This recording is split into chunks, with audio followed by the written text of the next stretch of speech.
Ryan's office revenge. You know that sound a server makes when the cooling system starts failing? It's not a beep or a click.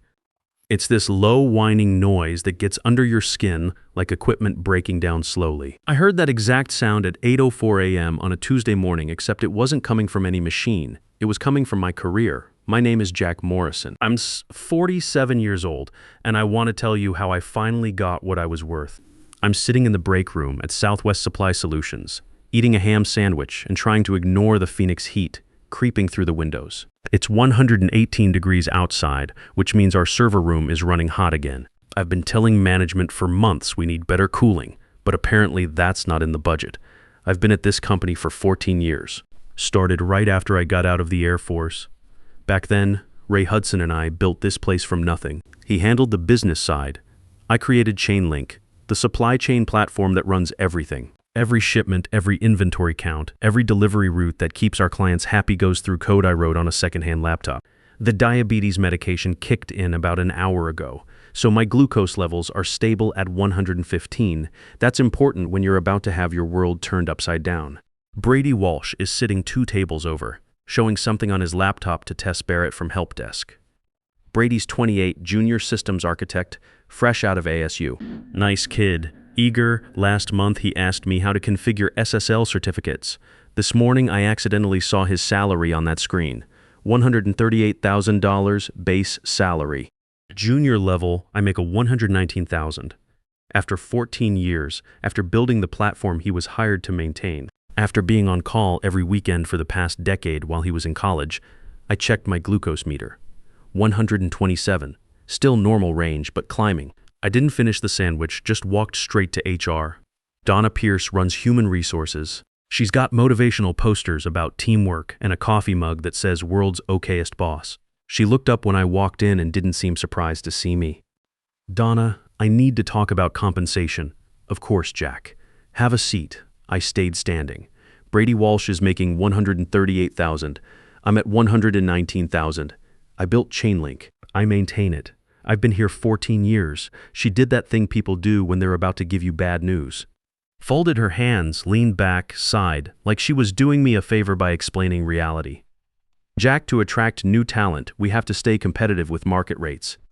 You're on an established compensation track. Established track. Donna, I created the system that makes this company money. I understand your frustration, but internal equity and external acquisition are different budget lines. Different budget lines. Like I'm a line item instead of the guy who keeps their lights on. So adjust my budget line.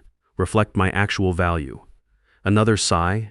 She picked up her pen, looked at her paperwork. We can't make changes outside the review cycle, especially not during the current freeze. Market conditions have shifted. Maybe you should consider consulting opportunities. Market conditions. Consulting opportunities. The corporate way of saying take it or leave. Okay, I said. Thanks for clarifying. The drive home that evening was quiet. No radio, just the AC fighting the desert heat and my mind turning over that phrase. Market conditions, she meant it to shut me down. What it actually did was give me permission to look for something I'd forgotten I had. I wasn't planning to go into the garage. Just ended up there, restless, checking my glucose levels again. 135. Stress was pushing it up. That's when I saw the box. Cardboard, duct tape shut, labeled in my own handwriting. Southwest Founding Docs, do not toss. Linda had told me to deal with it when we divorced 3 years ago. Never did. Just moved it from house to garage and forgot about it. I cut the tape with my utility knife. Inside were tax returns, a broken router, some old hard drives, and at the bottom, a blue binder. Southwest Supply Solutions Founding Partnership Agreement, 2010. I sat on my workbench and opened it. The legal language was thick, but I read contracts like I debug code. Look for the logic, follow the dependencies, find the condition that changes everything. Found it in Section 8.4, Intellectual Property and Residual Rights. In the event of voluntary separation by founding partner, barring termination for cause, license granted to company for use of core infrastructure defined in Appendix A reverts immediately to founding partner. Continued use without explicit consent constitutes willful infringement. Buyout must reflect fair market value at time of separation. I read it 3 times. Then I read it out loud to make sure I understood. back in 2010 when Southwest was hemorrhaging money and Ray was sweating through every shirt he owned, he needed me to stay. Couldn't pay me more cash, so his lawyer uncle drafted this agreement. Southwest could use Chainlink as long as I worked there. If I left, they'd have to buy the rights or stop using it entirely. Ray thought he was buying time. What he actually did was hand me a loaded weapon and ask me to hold it for 14 years. I called Cal Rodriguez at 9:30 that night. Cal and I went to ASU together, back when we thought we'd change the world. He went to law school. I went into the Air Force. We stayed close because we both understood what it was like to have principles in a world that didn't always reward them. Cal, I need you to look at something. What kind of something? I took a photo of Section 8.4 and sent it to him. Hypothetical legal question. His phone rang 2 minutes later. Jack, tell me you have the original document. I'm holding it. This is a reversion clause. The moment you resign, their license to Chainlink terminates. If they keep using it, that's willful infringement. What's that worth? Give me tonight. I need to check something. He called back at midnight. His voice had that edge lawyers get when they find something interesting. Ray filed a patent on Chainlink in 2018, under his personal name, not the company's. Didn't notify you, didn't consult you. I was quiet for a long moment. 14 years of 3 a.m. calls when the system went down. 14 years of missing Mason's baseball games because the server's acting up. 14 years of keeping Ray's business running while he took credit for my work. There's more, Cal said. The refinancing they did in 2020, $3.2 million loan. They used Chainlink as primary collateral. So the bank is holding something that isn't theirs to hold. Correct, which means when we send the cease and desist, we're not just sending it to Ray. We're copying the bank. Do it. We worked at my kitchen table until 4 a.m. Cal had his laptop, I had the contract, and we both had the focus that comes with finding exactly the right tool for exactly the right job. By dawn, we had 3 documents ready: a resignation letter, a cease and desist citing Section 8.4, and a term sheet for IP acquisition, $1.8 million. Full transfer, Ray's patent voided, and a public statement acknowledging I built Chainlink. I resigned by email at 6 a.m., subject line, resignation effective immediately. Then I drove to the office. The thing about kill switches is they're not really switches, they're absence. Chainlink had a license verification protocol I'd built into the authentication layer back in 2011. Every 30 days it pinged a token renewal script that only I ran. Miss the renewal, system drops to emergency mode, 5 connections maximum. On a normal Tuesday, Chainlink handled 2,800 simultaneous connections. I hadn't renewed the token this month. I sat in my truck in the parking lot and watched the building lights come on. Ray's Mercedes pulled into his reserved spot at 7:22. At exactly 8 a.m., when Chainlink tried to verify its license and got nothing back, the system would start shutting down. My phone buzzed. Cal's email had been sent. Cease and desist to Ray to Southwest's legal department and to First National Bank regarding their $3.2 million loan collateralized with intellectual property they didn't actually own. At 8:04, my phone started ringing. Tess first. Jack, something's wrong with Chainlink. I'm getting connection errors. Then Brady, the system's not responding. Are you seeing this then, Donna? Jack, we need to speak immediately. Then Ray, 4 calls in 6 minutes. I let them all go to voicemail. At 8:30, Cal's phone rang. Southwest's lawyer, he let it go to voicemail, then played it on speaker. This is Warren from Southwest Legal. We have a situation here. Someone left documents on Ray's desk, and now our platform is down. We need to discuss walking this back immediately. Cal typed a response instead of calling. Read it to me before sending. Cease and desist stands. License reverted per Section 8.4 upon resignation. Term sheet attached. Buyout price $1.8 million. Price increases $50,000 for every hour system remains offline. I checked my glucose levels, 142. High, but manageable. At 9:15, Ray called again. This time I answered. What have you done? I resigned, Ray. As of 6 a.m., the license reverted per our 2010 agreement. You put a kill switch in my system. It's a standard license verification protocol. Been there since 2011, you would have known that if you'd read the codebase, turn it back on. We're losing money every minute. I know. That's why the term sheet has a timer on it. His voice changed. Panic shifted to calculation. Jack, come on.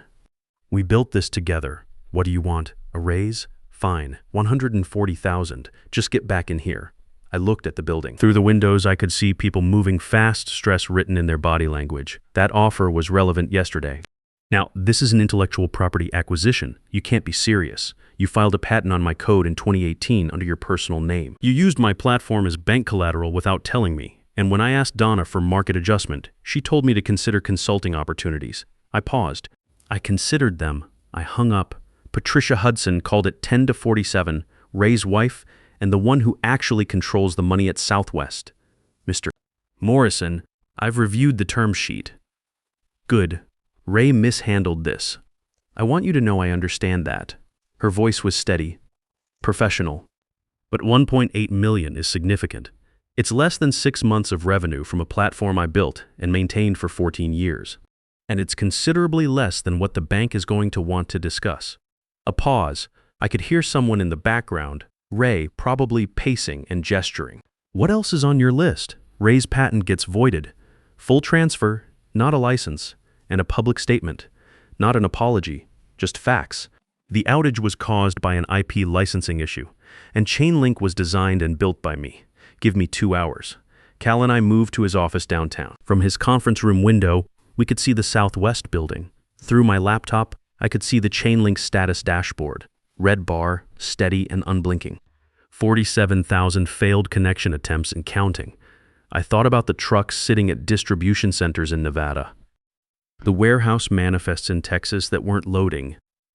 The Amazon regional hub that was about to start making calls about delayed shipments. And for a moment, just a moment, I felt the weight of it. Not guilt exactly. More like the feeling you get when you've made a decision you can't take back and you're waiting to find out if it was the right one. Then I thought about Mason's Little League Championship in 2019, a Saturday in May. I had promised I'd be there for the whole game. We were going to get ice cream after. At the third inning, a routing failure hit our main data center, and I spent 4 hours on the phone patching it while Ray was unreachable at some client golf event. Mason pitched a no-hitter without me there to see it. He was 14 years old and he pitched a no-hitter and saved me a piece of the celebration cake. Found it in my fridge 2 days later with a note. Dad, you missed a good one. Love, Mason. The doubt cleared out. I opened my laptop and pulled up the external monitoring dashboard for Chainlink. The email from Patricia arrived at 1:23 p.m. Attached was a transfer agreement. 1.8 million, Ray's personal patent voided and assigned to me, and a press release draft. Southwest Supply Solutions regrets the service interruption experienced this morning due to an administrative oversight in intellectual property licensing. We have reached resolution with founding technology partner Jack Morrison. Chainlink was designed and architected by Mr. Morrison, whose technical contributions form the foundation of our supply chain operations. It wasn't an apology, but it was the truth in print, which is what I had asked for. Cal verified the wire transfer was processing. I opened Terminal on my laptop, typed the license renewal command, hit enter. Chainlink accepted the token in under a second, ran system diagnostics, restored full connection capacity. On the dashboard, the red bar turned yellow, then green. Status operational, all services restored. Total downtime, 3 hours and 19 minutes. Cal poured 2 glasses from the bottle he kept in his conference room cabinet. We didn't say much. There wasn't much that needed saying. The wire cleared the next morning. First thing I did was set up college funds for Mason and Sophie. Full funding for both kids, state school or private, their choice. Then I paid off the house, no more mortgage payments. Then I bought a reliable truck that starts every time in the desert heat, which matters more than it sounds after 3 years with a vehicle that left me stranded twice. The fallout moved the way corporate fallout always does, slowly, then all at once. Ray kept his office and his title. Patricia brought in a COO from Dallas within a week. A restructuring specialist, and Ray's operational authority quietly transferred to her. He still shows up at industry conferences and talks about Southwest's robust infrastructure. Nobody corrects him anymore.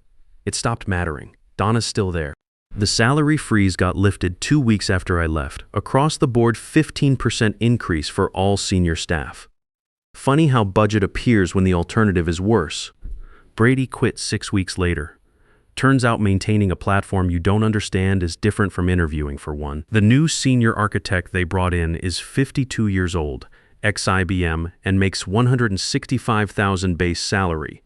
Age and experience suddenly matter again. I drove up to Flagstaff 3 months later, rented a cabin in the pines where the air is cool and you can see stars without the Phoenix light pollution. Mason and Sophie came with me for the weekend, my custody time. We hiked, played cards, talked about college plans that are now actually possible. Sophie's thinking about veterinary school. Mason wants to study computer science, maybe follow in the old man's footsteps. I told him he's got options now that he didn't have before, and options are what matter most. Sitting on the deck that Saturday evening, watching the kids build a campfire, Mason said, "Dad, I saw an article about that Southwest thing. It said you built their system. I didn't know that. I checked my glucose levels, 108. Perfect range. I did build it. Took me a while to make sure everyone knew that." Cool. So you basically shut down a whole company until they paid you what you were worth. Something like that. He nodded, understanding something about work and respect that I hope he never has to learn the hard way. But if he does, maybe he'll remember this conversation. The consulting offers started coming in about a month after the story broke. Supply chain companies, logistics firms, even a few government contracts. Word gets around fast in technical circles, especially when someone makes a public stand about professional competence. I took a contract with a shipping company in Tucson. 3 days a week, platform architecture review. Good work, good people, and they pay me $180 an hour because they know what expertise costs. The VA finally sorted out my disability rating too. Turns out 20 years of Air Force service counts for something, even if it took civilian success to get their attention. The extra $400 a month helps with the diabetes medication, which isn't getting any cheaper. Linda called last week. First time we'd talked since the divorce was finalized. She'd heard about Southwest, wanted to make sure the kids' college funds were secure.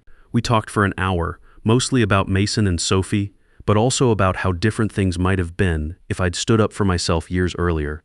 "You always had it in you," she said. "I just didn't know if you'd ever use it." Maybe that's the real lesson here. Not the legal maneuvering, or the technical kill switch, or even the money. Maybe it's about knowing your worth and being willing to enforce it, even when that means walking away from 14 years of history. I deleted the Chainlink monitoring app from my phone 2 months ago. 14 years of watching that green status bar, making sure everything ran smooth, getting up at 2 a.m. when alerts came through. Now it's someone else's problem, someone else's responsibility. The new architect sends me questions sometimes. Professional courtesy, one engineer to another.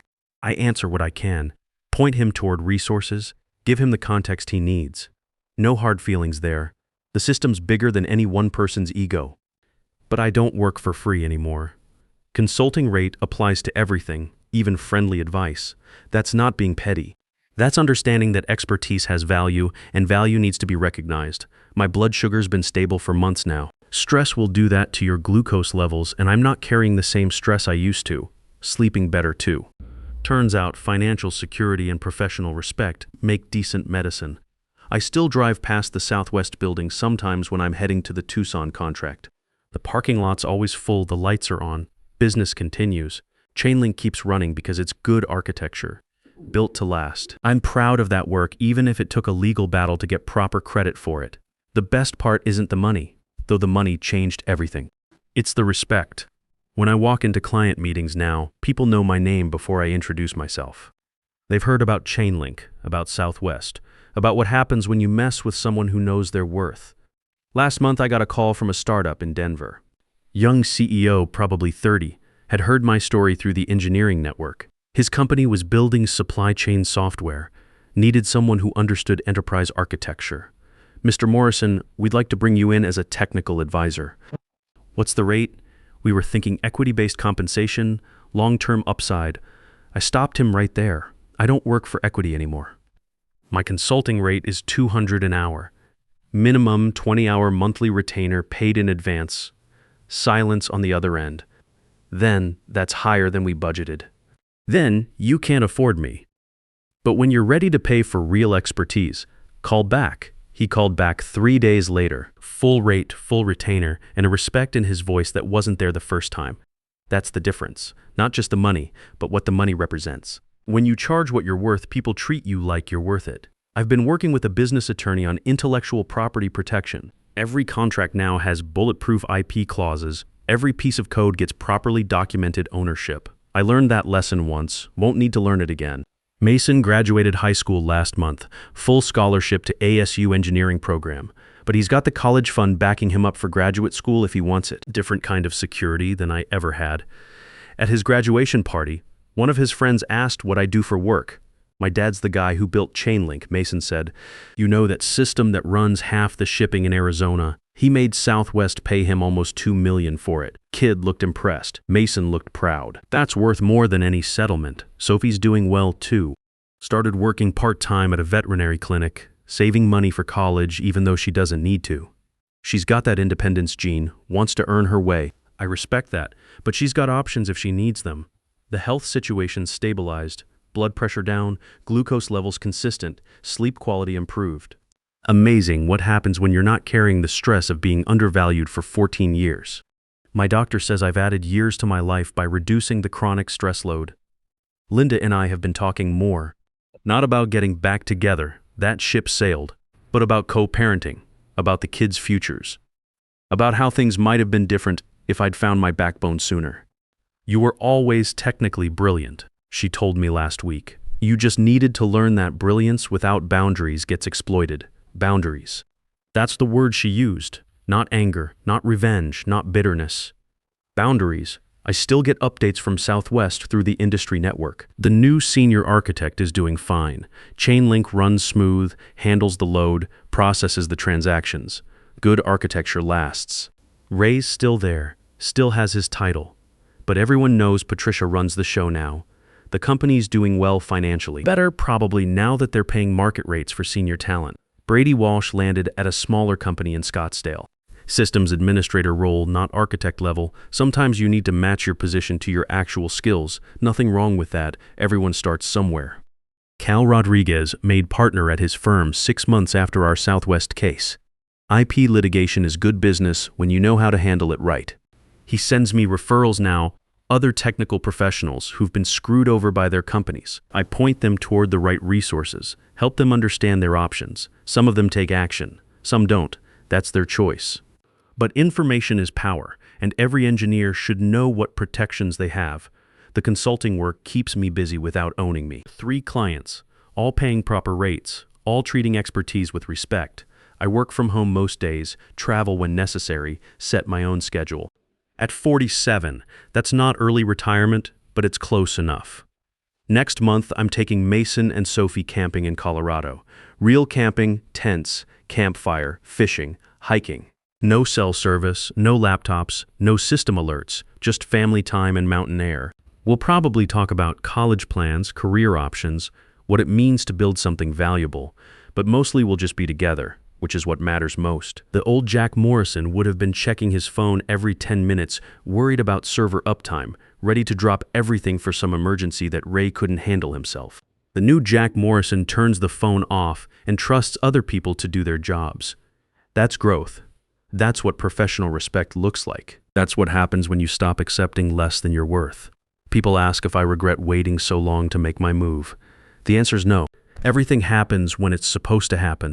I had to build enough value first, had to accumulate enough evidence, had to reach the point where enough was actually enough.